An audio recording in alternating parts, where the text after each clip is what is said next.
নমস্কার বন্ধুরা, ঐশীস কিচেনে সবাইকে জানাই স্বাগত। আজ আমি একটা নতুন রেসিপি নিয়ে চলে এসেছি। আজ আমি দেখাবো তেলের পিঠে। এইভাবে যদি আপনারা বাড়িতে তেলের পিঠে বানান তাহলে প্রথমবারেই পারফেক্ট তেলের পিঠে বানাবেন আর খেতে হবে অসাধারণ। প্রথমেই দেখুন আমি একটা মিক্সিং বোল নিয়েছি, এর মধ্যে একটা গ্রেটার নিয়ে গুড়টাকে আমি গ্রেট করে নেব। এইভাবে গুড়টাকে গ্রেট করে নিলে গুড়গুলো তাড়াতাড়ি গলে যাবে। আমি এখানে পাটালি গুড় নিয়েছি, আপনারা চাইলে চিনি দিয়েও করতে পারেন বা নলিন গুড় দিয়েও করতে পারেন, আপনাদের যেটা পছন্দ সেটা দিয়েই করবেন।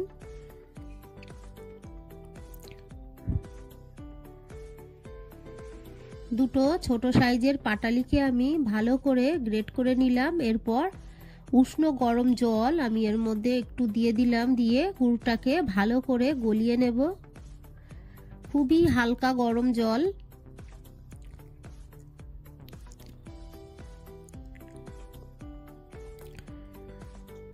ভালো করে গুড়টাকে এইভাবে চেপে চেপে গলিয়ে নেব।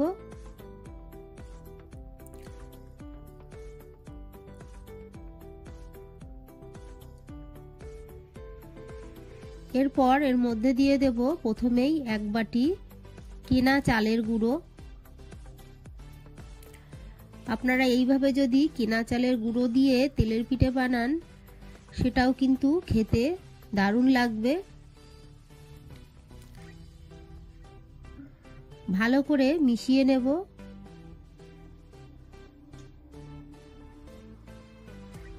মিশিয়ে নেওয়ার পর আমি আরও এক বাটি চালের গুঁড়ো দিলাম। এটাকে দিয়েও একটু নেড়ে নিয়ে দিয়ে দিলাম হাফ বাটি ময়দা। দু বাটি চালের গুঁড়োর মধ্যে হাফ বাটি ময়দা দিলাম। এরপর দিয়ে দেব খুবই সামান্য লবণ। যে কোনো মিষ্টিতে একটু লবণ দিলে মিষ্টির স্বাদটা বেশি ভালো লাগে। এরপর এর মধ্যে আমি দিয়ে দেব উষ্ণ গরম দুধ।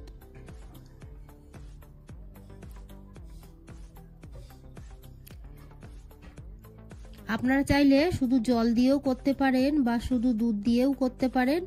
আমি জল দুধ দুটো মিশিয়েই দিলাম। ভালো করে নেড়ে হাতা দিয়ে প্রথমেই মিশিয়ে নেব।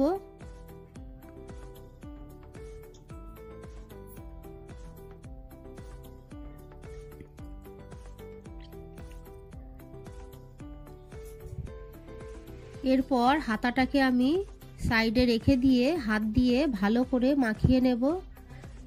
এইভাবে ভালো করে হাত দিয়ে মাখিয়ে নিলে তেলের পিঠে নরম হবে আর ফুলকো ফুলকো তেলের পিঠে হবে।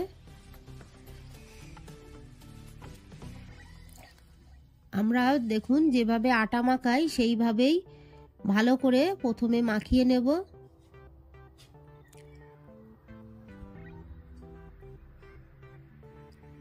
হাতা দিয়ে গোলাটা গুললে ভেতরে দলা থাকার সম্ভাবনা থাকে, তাই হাত দিয়ে ভালো করে চটকে চটকে মাখিয়ে নেব।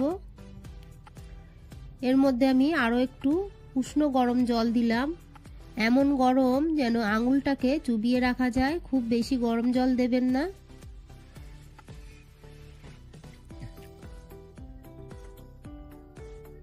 হাত দিয়ে খুব ভালো করে ব্যাটারটাকে রেডি করে নেব। দেখুন এইভাবে ফেটিয়ে ফেটিয়ে নেব। 5 মিনিট আমি এইভাবে ফেটিয়ে নেব। গোলাটা দেখেই তো বুঝতে পাচ্ছেন কতটা ঘন আছে।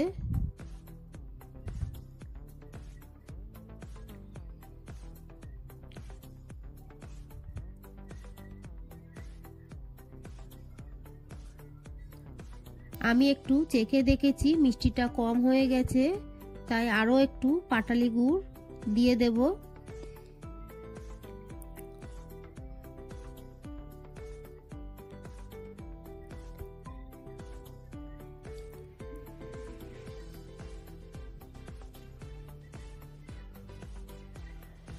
আরও একটু গুড় দিয়ে হাতা দিয়ে ভালো করে পরিষ্কার করে নিয়ে মিশিয়ে নেব। আমি হাতটা ধুয়ে নিয়েছি তাই আর এর মধ্যে হাত দিলাম না। হাতা দিয়ে ভালো করে মিশিয়ে নেব।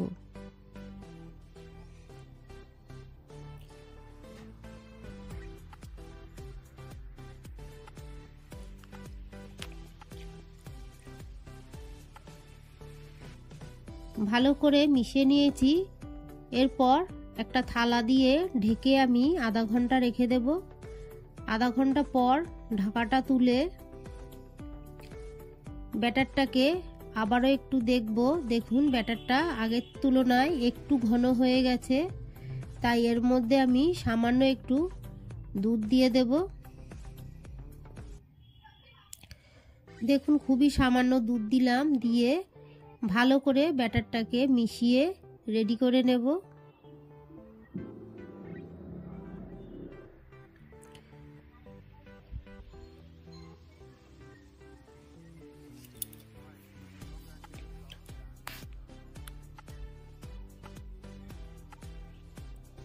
ভালো করে আমি মিশিয়ে নিলাম।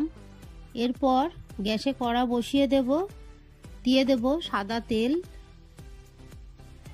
এই তেলটাকে গরম করে নেব।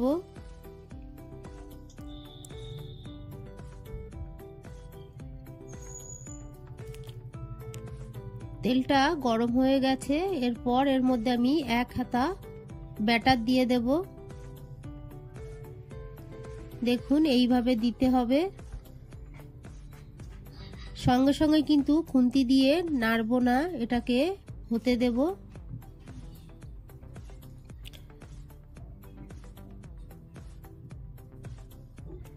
দেখুন তেলের পিঠে ফুলে উঠেছে। দেখুন তেলের পিঠে নিজের থেকেই ভেসে উঠেছে। আমি উল্টে দিলাম।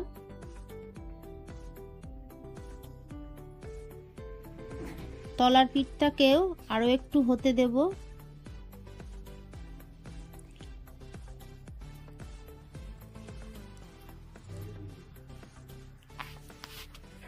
এটা হয়ে গেছে, এটাকে আমি তেল ঝরিয়ে তুলে নেব। দেখুন আরো একটা আমি একইভাবে দিয়ে দিলাম।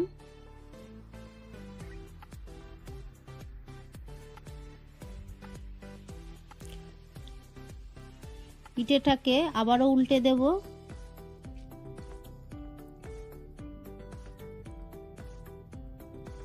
আপনারা যারা কখনোই বাড়িতে তেলের পিঠে বানাননি, তারা একবার এইভাবে বাড়িতে তেলের পিঠে বানাবেন। দেখবেন তেলের পিঠে নরম হবে, বাসি হয়ে গেলেও তেলের পিঠে শক্ত হবে না। আর কেনা চালের গুঁড়ো হলেও তেলের পিঠে দারুণ হবে আর খেতেও ভালো লাগবে।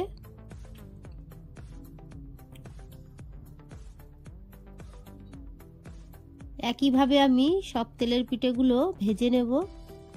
দেখুন প্রতিটা পিঠেই কিন্তু সুন্দর হচ্ছে।